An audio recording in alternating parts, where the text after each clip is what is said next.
The subject of this podcast is comma splices, and a comma splice is nothing more or less than the use of a comma to splice together two sentences into one. Okay? So this is when you've got two independent clauses, that is to say, you've got two complete sentences and you've joined them by a comma as though they were one sentence.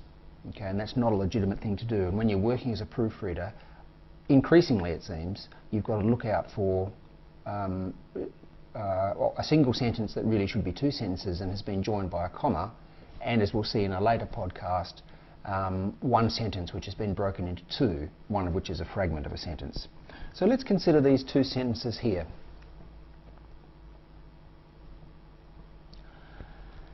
It is election day, we're expected to vote. So two complete sentences, they've complete in themselves. As it stands now, there's a full stop between them. If you wanted to make a compound sentence out of those two sentences, there are a number of ways that you can legitimately do it. And the first of those, of course, is simply to put "and" in. And this is the example here. It's election day and we're expected to vote. No punctuation at all.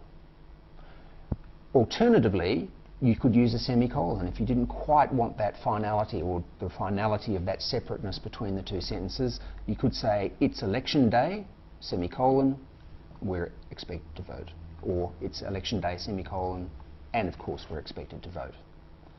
The thing you can't do is to say, it's election day, comma, we are expected to vote.